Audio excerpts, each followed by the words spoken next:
Iran పై యుద్ధం ఇంకా ముగియలేదు. అంతలోనే ట్రంప్ మరో దేశంపై టార్గెట్ చేస్తూ వ్యాఖ్యలు చేస్తున్నాడు. ఇరాన్ కి వార్నింగ్ ఇస్తున్నాడు.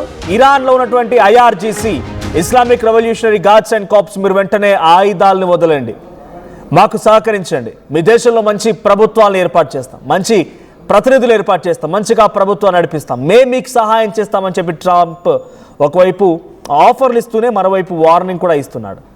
ఇరాన్ సైన్యం ఆయుధాలని వదలాలని చెప్పి హెచ్చరిస్తూ ఎలాగైనా సరే ఆ దేశంలోటువంటి ప్రతినిధులు, ఆ దేశంలోటువంటి దేశ పెద్ద ప్రధాని లేదంటే ఇతరత్ర ఎవరైనా సరే అక్కడ రెజ్యూమీ మేము చెప్పిన వాళ్ళే ఉండాలి. మొన్న మధ్య IRGC అండ్ మత పెద్దలకి IRGC ఏం చేసిందంటే ముజ్తబా ఖమేనీ, అలీ ఖమేనీ రెండో కుమారుడైనటువంటి ముజ్తబా ఖమేనీని సుప్రీం లీడర్ స్థానంలోకి చేర్చండి, ఆయన కుర్చీలో కూర్చోబెట్టండి అని చెప్పి సూచన చేసింది IRGC. అయితే ఇప్పుడు ట్రంప్ ఏమంటున్నారంటే ముజ్తబాని మేము ఎట్టి పరిస్థితుల్లో ఒప్పుకోం, పక్క దేశంలో ఎవడు నాయకుడు ఉండాలనేది కూడా ట్రంపే డిసైడ్ చేస్తారంట. ఇరాన్లో దేశంలో ఏ నాయకుడు ఉండాలి, ఎవరి చేతులు అక్కడ ప్రజలు పాలించబడాలని కూడా ట్రంపే డిసైడ్ చేస్తానంటూ ఆయన మాట్లాడుతున్నాడు. ముజ్తబా ఖమేనీ యొక్క నియామకాన్ని మేము ఒప్పుకోము, వెంటనే ఆయుధాలు వదలండి, మేము చెప్పిన వ్యక్తి అక్కడ ప్రధాని అవుతారు, మేము చెప్పిన వ్యక్తి అక్కడ మీకు సుప్రీం లీడర్ అవుతారు, మేము చెప్పిన వ్యక్తి మిమ్మల్ని పరిపాలిస్తాడు, మాకు చెప్పిన వ్యక్తే, మాకు సహకరించే వ్యక్తే, మాకు అన్ని రకాలుగా ఓకే ఉన్న వ్యక్తే మిమ్మల్ని పరిపాలించాలి, ఇది చెప్తున్న మాట ట్రంప్.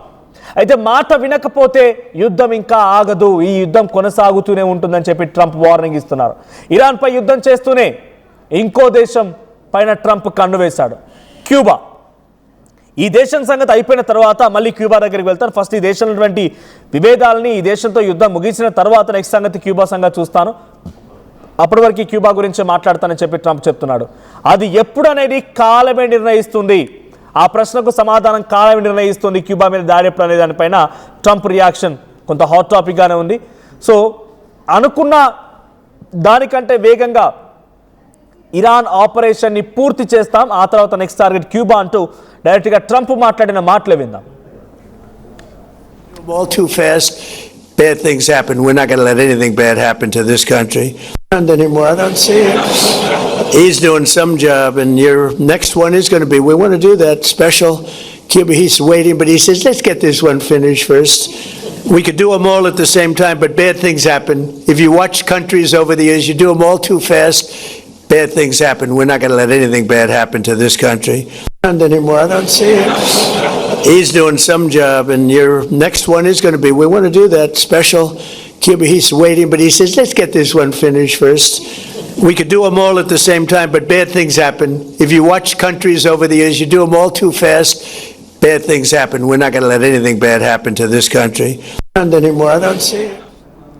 What exactly Trump ఏం చెప్పారంటే finish the Iranian conflicts first Iranian కాన్ఫ్లిక్ట్స్ని ఫినిష్ చేస్తాను, ఆ తర్వాత just a question of time, Cuba is just a question of time.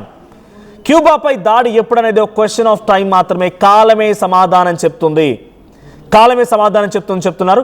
ఇక కేవలం కాన్ఫైన్ మన ఇరాన్ గురించి మాట్లాడుకుంటే ఇరాన్ సుప్రీం లీడర్ ఎవరు కావాలనేది కూడా నేను నిర్ణయిస్తున్నాను, నా నిర్ణయం బట్టే మిమ్మల్ని పరిపాలించే నాయకుడు ఉంటాడు, నేను ఎవరు చెప్తే వారే మిమ్మల్ని పరిపాలిస్తారు, నేను ఎవరిని ఉండమంటే వారే ఉంటారు, నాకు సహకరించే వ్యక్తులే ఉంటారు, మీరు కాదని ఇంకా ఆయుధాలు పట్టి యుద్ధంలో చేస్తానంటే నేను మాత్రం ఎట్టి పరిస్థితుల్లో వదిలిపెట్టను అని చెప్పి అమెరికా అధ్యక్షుడు డొనాల్డ్ ట్రంప్ చెప్తున్నారు. IRGC Islamic revolutionary guards and corps అక్కడటువంటి సైన్యాన్ని, అలీ ఖమేనీ ప్రత్యేక సైన్యాన్ని ఆయన ఏర్పాటు చేసుకున్న ఒక అద్భుతమైనటువంటి సైన్యాన్ని ఆయన హెచ్చరిస్తున్నారు, ఆయుధాలు వదిలిపెట్టండి, మీకు మంచి పరిపాలన అందిస్తాను, లేదనంటే యుద్ధం కొనసాగుతూ ఉందని చెప్పి ఆయన వార్నింగ్ ఇస్తున్నారు.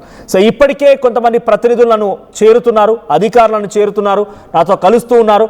మేము ఈ 4-5 రోజుల యుద్ధంలోనే సుమారుగా 24 వాళ్ళకి సంబంధించి ఎయిర్ క్రాఫ్ట్ క్యారియర్స్ని, షిప్స్ని లేపేశాం, 24 షిప్స్ కుప్పకూలిపోయాయి, కొన్ని వందలాది మంది అక్కడ ఇబ్బంది పడుతున్నారు, 1000కి పైగా మరణాలు సంభవించాయి, కొన్ని లక్షల్లో ఆర్తనాదాలు వినబడుతూ ఉన్నాయి, మేం చెప్పిన మాట వింటే వీటన్నిటికీ సమాధానం దొరుకుతుంది అని చెప్పి డైరెక్ట్గా ట్రంప్ వార్నింగ్ ఇవ్వడంతో అటువైపు నుంచి కూడా రియాక్షన్స్ వస్తున్నాయంట. అధికారులు, అటువైపు నుంచి కొంతమంది ప్రతినిధులు, IRGC కమాండర్స్ వీళ్ళంతా కూడా ట్రంప్తో సంప్రదింపులు జరుపుతున్నారంట, ట్రంప్ ఆఫీస్తో సంప్రదింపులు జరుపుతున్నారంట. ఏ క్షణమైనా వాళ్ళు నా డిమాండ్స్కి ఒప్పుకుంటే ఈ యుద్ధం ఆగుతుంది, నా డిమాండ్స్కి కనుక ఇరాన్ ఒప్పుకోకపోతే ఎట్టి పరిస్థితుల్లో అమెరికా దాడి మాత్రం ఆపదు, అమెరికా దాడి ఇంకా కొనసాగిస్తూనే ఉంటుంది, అమెరికా దాడి ఇంకా చేస్తూనే ఉంటుందని చెప్పి ట్రంప్ వార్నింగ్ ఇస్తున్నారు. మొన్న మధ్య మనకు వార్త చూసాం, 30 లక్షల రూపాయల డ్రోన్లతో 30 కోట్ల రూపాయల ఇంటర్సెప్టర్స్ని ఇరాన్ పేల్చేస్తోంది. ఇది ఫైనాన్షియల్గా అమెరికాపై లాస్ క్రియేట్ చేస్తోంది, అమెరికా పైన ఫైనాన్షియల్ దెబ్బ కొడుతోంది ఇరాన్ మాట మనం మాట్లాడుకున్నాము. కానీ అటు అమెరికా సైతం ఆ ఇంటర్సెప్టర్స్ని రోజుకి ఒక 10ల సంఖ్యలో ఇంటర్సెప్టర్స్ని తయారు చేసేటువంటి సామర్థ్యం కలిగి ఉందట. ఇప్పటికే ఆయా కంపెనీలతో ట్రంప్ భేటీ నిర్వహించారు, ఇంపార్టెంట్ సమావేశం జరిగింది. ఎప్పటికప్పుడు నా ఇంటర్సెప్టర్ పేలిపోయే కొద్దీ మీరు కొత్త ఇంటర్సెప్టర్స్ని ఇవ్వాల్సిందే. ఇరాన్ని మనం కంట్రోల్ చేయడానికి ఎట్టి పరిస్థితుల్లో వెనకడుగు వేయకూడదు, డబ్బులు పోతే పోనివ్వండి. ఒక రోజుకి సగటున అమెరికా ఈ యుద్ధం కోసం ఖర్చు పెడుతున్నటువంటి అమౌంట్ ఎంత అనంటే 500 పైచిలకు కోట్లు, సుమారుగా 600 కోట్లు కావచ్చు, 750 కోట్లు కావచ్చు, 1000 కోట్లు కావచ్చు. డైరెక్ట్గా అలీ ఖమేనీని అంతమందించడం కోసం అమెరికా చేసిన ఖర్చు, ఇజ్రాయెల్ అమెరికా రెండు కలిపి చేసిన ఖర్చు 7,000 కోట్ల రూపాయలు. అలీ ఖమేనీని అంతమందించడం కోసం 7,000 కోట్లతో పాటుగా ప్రతిరోజున సగటున యావరేజ్గా 500 కోట్ల రూపాయలు ఖర్చు చేస్తూనే ఉంది అమెరికా ఇరాన్ని అంతమందించడం కోసం. ఈ ఖర్చు అంతా లెక్క చేయకుండా మేము డాడ్ చేస్తున్నాం, ఏం కాదు ఏం పర్వాలేదు, ఇరాన్ మాత్రం మా కంట్రోల్లోకి రావాల్సిందే, ఇరాన్లో రెజ్మీ మా కంట్రోల్లో ఉండాల్సిందే, ఇరాన్ ప్రభుత్వంలో పరిపాలించే పాలకులు మా కంట్రోల్లో ఉండాల్సిన రకంగా ట్రంప్ భావిస్తున్నారు. సో ఇరాన్ యుద్ధం అతి త్వరలోనే ముగుస్తుంది, చాలా వేగంగా అనుకున్న దానికంటే ఎక్కువగా వేగంగా మేము ఈ ఆపరేషన్ని ముగిస్తామని చెప్పి ట్రంప్ చెప్తూనే ఇంకోవైపుగా Cuba is just a question of time. So friendly takeover of Cuba అనేది ఉండబోతోంది అనేటువంటి వ్యాఖ్యల్ని, ఫ్రెండ్లీ టేక్ ఓవర్ ఉండబోతోంది అని చెప్పి ఆయన చెప్తున్నారు. Next on the geo political agenda Cuba is the matter. So Cuba అనేది పెద్ద మ్యాటర్ కాబోతుంది నెక్స్ట్ జియో పొలిటికల్ ఎజెండా పై అని చెప్పి ఆయన చెప్తున్నారు. సో ఇప్పటికే క్యూబాకి వెళ్లాల్సినటువంటి మేజర్ పవర్ బ్లాక్స్ మొత్తాన్ని కూడా షట్ డౌన్ చేశారు America. Fuel and oil blockade జరిగింది, ఎకనామిక్ క్రైసిస్ ఏర్పడుతోంది క్యూబాలో, మిలిటరీ ఇన్వాన్షన్స్ స్టార్ట్ అయిపోయాయి, ఇప్పటికీ ఏర్పారేసే ప్రక్రియ స్టార్ట్ అయింది. సో ఇది ఇప్పుడు స్టార్ట్ అయింది కాదు, 1959 నుంచే ఇంకా ఈ యుద్ధం జరుగుతూనే ఉంది. Castro turned Cuba into communist కంట్రీగా మారిపోయిన క్యూబా మొత్తం కూడా. Nationalized American companies and land in Cuba. So అమెరికాకు సంబంధించినటువంటి ల్యాండ్స్ని, అమెరికా కంపెనీస్ మొత్తాన్ని కూడా క్యూబాలో జాతీయం చేసేసాడు. అంటే అమెరికాకు సంబంధించి ఏ స్థావరాల్ని క్యూబాలో పెట్టనివ్వలేదు కాస్ట్రో, ఇక్కడ క్యూబా రావడానికి వీల్లేదు. సో దీంతో యుఎస్ ఏం చేసిందంటే కొన్ని కోట్ల రూపాయలు నష్టపోయింది, బిలియన్స్ ఆఫ్ డాలర్స్ నష్టపోయింది. సో అప్పటి నుంచి కూడా ఈ కాన్ఫ్లిక్ట్ స్టార్ట్ అయిపోయాయి. ఆ తర్వాత close ally of Soviet Union, Cuba ఏం చేసింది, సోవియట్ యూనియన్లో కలిసింది. సో ఆ తర్వాత యుఎస్కి బిగ్గెస్ట్ ఎనిమీగా మారింది. సో 150 కిలోమీటర్లు from Florida, communist state just 150 kilometers from Florida. So next target క్యూబానే అంటూ మాట్లాడుతున్న మాటలకి ఇవన్నీ కూడా కొంత వినబడుతూ ఉన్నాయి. సో క్యూబాలో ఉన్నటువంటి సుమారుగా కోటికి పైగా జనాభా, మొత్తం క్యూబా అంతా కలిపితే 1 కోటికి పైగా జనాభా ఉంటుంది. ఆ 1 కోటికి పైగా జనాభాని కూడా తనకు కలుపుకోవాలని చెప్పి పెద్ద మొత్తంలో ట్రంప్ భావిస్తున్నారు. కాబట్టి నెక్స్ట్ టార్గెట్ క్యూబా అంటున్నారు. మరి క్యూబా 11 మిలియన్, ఆ తర్వాత United states of America population 335 million. ఏమాత్రం పొంతం లేదు. చిన్న చితక దేశాలని తమ ఆయుధ శక్తితో, తమకున్నటువంటి సామర్థ్యంతో ట్రంప్ లాక్కుంటున్నాడు, స్వాధీనపరుచుకుంటున్నాడు.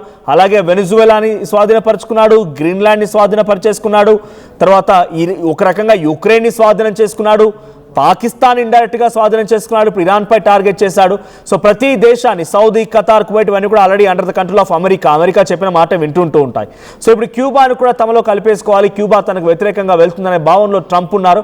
మరి ట్రంప్ ఆలోచనల ప్రతిసారి కూడా యుద్ధాన్ని రేకెత్తించే విధంగా, యుద్ధాన్ని మరింతగా ఉధృతం చేసే విధంగా, ప్రపంచ దేశాల అశాంతి నెలకొల్పే విధంగానే ఉన్నాయి. ట్రంప్ ప్రయత్నాన్ని ఎప్పుడు ఆ దేశ ప్రజలు కానీ ఇతర దేశస్తులు కానీ ఎప్పుడు అంతమొందిస్తారు, దానికి ఎప్పుడు చెక్ పెడతారో చూడాలి. సో ట్రంప్ మాటలు మరోసారి వినండి. ట్రంప్ పేరు చెప్పగానే మీకేమనిపిస్తోంది కామెంట్ చేయండి.